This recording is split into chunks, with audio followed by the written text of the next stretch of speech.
So student, welcome to class 10, History chapter 1. As we have studied about the introduction of the rise of nationalism in Europe, now the topic 1 is the French Revolution and the idea of the nation. The first expression of nationalism came from the French Revolution in 1789. And as you know, and as you have studied in class 9th, that French Revolution gave a remarkable change in the Europe, and their monarchy was abolished and a new kind of government, that is democratic government, was established in France. Now the government was of the people because people were electing their rulers. So the French revolutionaries, after forming the government, they thought that they should give a common national identity, that is a collective identity among the citizens of France.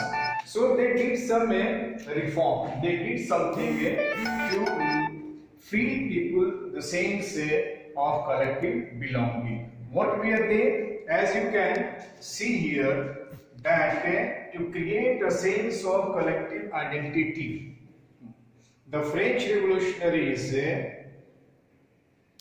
told France as fatherland, means la patrie, and all the people were now called as the citizen.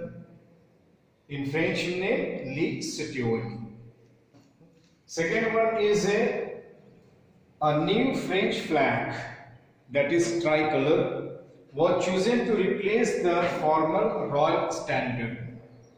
यानी अब एक नया तिरंगा झंडा बन गया France का, और जो पहले का मोनार्क झंडा था वो हटा दिया गया. उसके बाद state general was renamed the national assembly.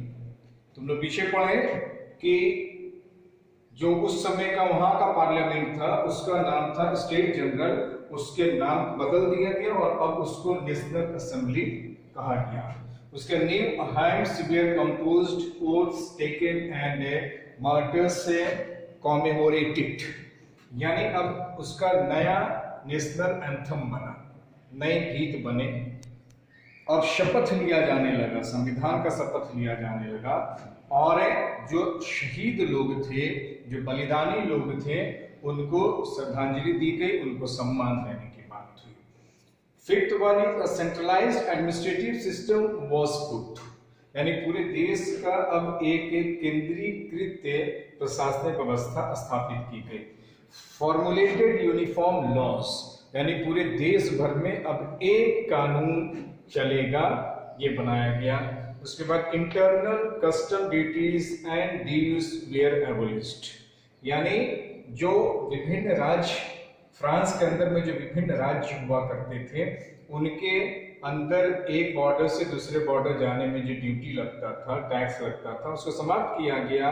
और जो भी बाकी था पहले मोनार्कल जो ड्यूज था, उसको समाप्त किया गया. Uniform system of weight and measures was adopted. पूरे देश भर में नापने और तौलने का जो सिस्टम था उसको यूनिफॉर्म बनाया गया, यानी पूरे देश भर में अब एक समान होगा. इसके बाद French became the common language of the nation.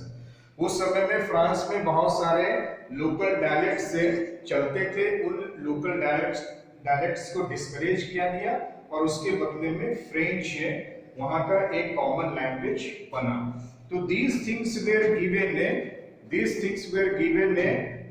people to feel that they are the citizens of this nation.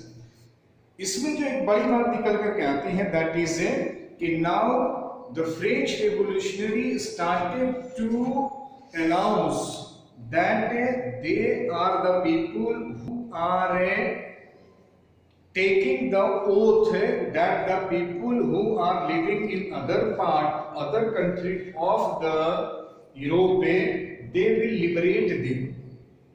They will liberate them. They will make them help to be a democratic nation. That is why many country after following France, in many country Jacobin clubs like club association was formed, and all the students, educated class, middle class, liberal people started to form such kind of clubs, और उस club को स्थापित करने का नतीजा यह हुआ कि अब उनके अंदर में भी, दूसरे देशों की बात मैं कर रहा हूँ, दूसरे देशों में, फ्रांस के अलावा दूसरे देशों में इस तरीके के ऑर्गेनाइजेशन स्थापित होने शुरू हो जाते हैं। और जब दूसरे देशों में ऐसे ऑर्गेनाइजेशन स्थापित होने शुरू हुए तो उसके बाद में French army went over there, French government ने वहां पर अपनी आर्मी भेजा जिससे कि वहां के लोगों को मदद मिल सके।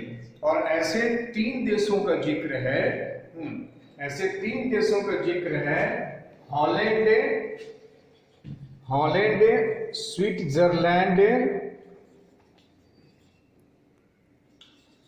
एंड बेल्जियम, जहां पर फ्रेंच आर्मी जाती है और वहां के लोगों को लिबरेट करने में मदद करें, यानी वहां पर मोनार्क समाप्त करके वहां पर डेमोक्रेसी एस्टेब्लिश करने में उनकी मदद करते हैं।